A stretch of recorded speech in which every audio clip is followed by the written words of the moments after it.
Hi, I'm Allison Noble, and this is my Ethnography Project presentation. So the topic of my Ethnography Project came to me after spending time people watching. At first, I didn't exactly know what I was wanting to research, because sometimes it's very, very hard to narrow in on a topic when you don't exactly know what you're doing. So I gave myself some time to people watch and observe in a specific location that I chose so that I could take field notes and just observe people so that I could come up with what I wanted to research. I found this to work very, very well for me, and upon talking to other people, I think that's what a lot of us did, which is totally fine. Sometimes you just have to find the research topic after you've spent time people watching. So I had to go into this project with an extremely open mind because I didn't know what I was going to hear. I didn't know what I was going to see on campus.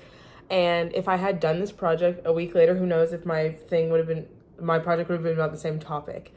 So I decided to make my project about Panhellenic Greek organizations, specifically the Panhellenic ones, because those seem to have a very, very heavy presence on campus. When I was observing, there were several Greek organizations out tabling, and they were supporting certain events that they had. There's several different organizations, so there were several different events happening. So I wanted to make, like I said, the topic was Greek organizations, but I specifically wanted to focus on how people who are not members of Greek organizations view the Greek organizations on campus. I had other ideas, but after listening to everyone walk by and talk in that specific time frame, it made the most sense that I do my research presentation and project about Panhellenic Greek organizations. One of my other ideas involved asking people about how they felt about finals upcoming and after observing their body language and how they were on campus. I then realized that this was very, very hard to just observe body language because you never know why people are stressed. I can't make assumptions why people are stressed. And the Greek organization just made the most sense to me, so that's what I went with. Greek life is extremely, extremely heavy on this campus. There are so many people who are involved in it. It's one of those schools that has very, very big Greek involvement. So I decided that I was going to do my research in front of the Arts and Sciences Fountain. This was a location I picked for several reasons. One, so many students pass it. There's very important buildings surrounding it, not to mention the library is right next to it. So there's going to be students walking in and all around. And you get a wide demographic of students. You get freshmen to seniors, which is very, very important, that I didn't just, stand in front of the dorms and only get freshmen because that would skew my results. So that's why I wanted to pick the A&S Fountain. And not to mention, it's very, very visible. There's not very many trees around it or big buildings blocking, like, the direct line of path. Direct line. Yes, the direct path. So I got to see a lot of people and listen in on a lot of people. And also, it was very, very good for me to be there because I didn't look like an outsider. It wasn't like this girl's taking notes on us. It was like no one knows what I'm doing because so many people were there doing different things. Okay, so the description of the location is a huge fountain, a long pathway to walk on, and several buildings around. And this is very open view. It's a lot where a lot of college tours happen and things like that. So I wanted to observe college students due to the easy access there is to them on front campus. This made the most sense considering that I'm a college student. I know where college students are going to be. Even if you aren't a college student, you would know that college students are going to be on college campus. So I wanted to specifically observe people who are not members of the Panhellenic Greek life, like I said. So I had to do a lot of people watching for this to see if I could figure out. I first of all made sure that they weren't wearing any attire, that their backpacks didn't have any pins, or anything else on it. That was the easiest part. The hardest part was observing their body language.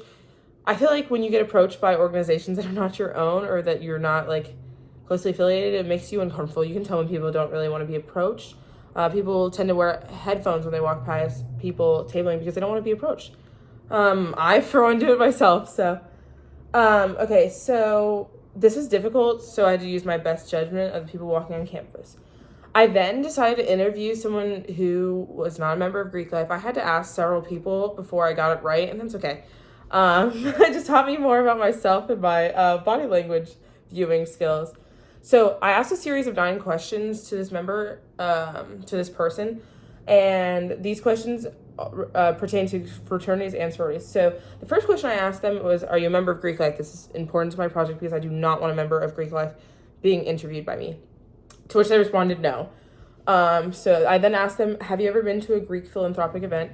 They told me that they had been to Anchor Jam one time their freshman year. They didn't get the opportunity to learn more about this organization or its philanthropy. All they really knew was that Delta Gamma was raising money for something. I then asked them how they felt about sororities. Okay, so they said that the sororities on campus really don't bother them.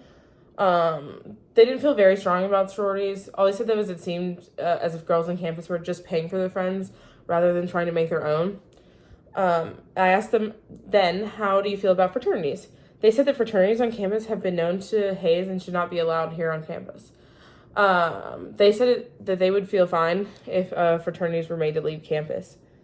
And then I wanted them to rank how they felt about sororities on a scale of strongly dissatisfied to extremely satisfied.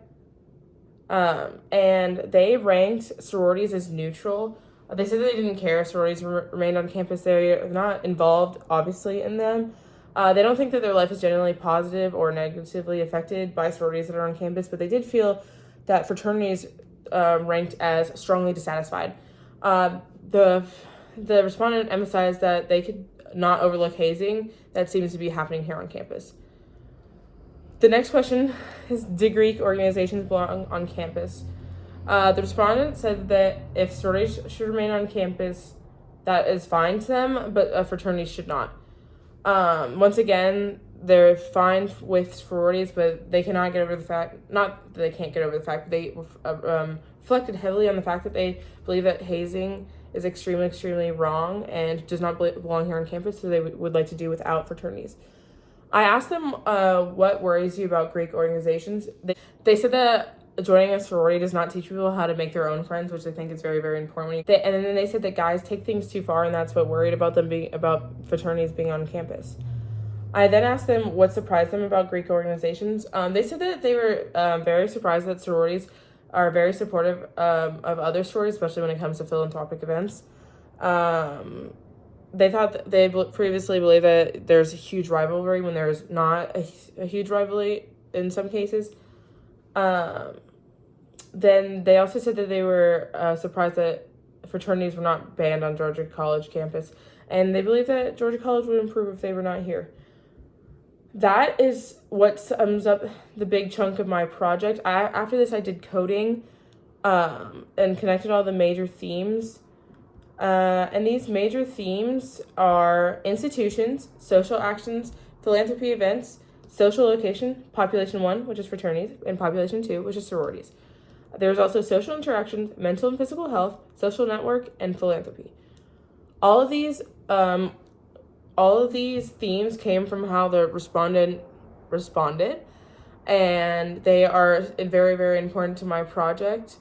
And they say a lot about this fraternities and sororities here on campus. And that is all I have. Thank you for your time.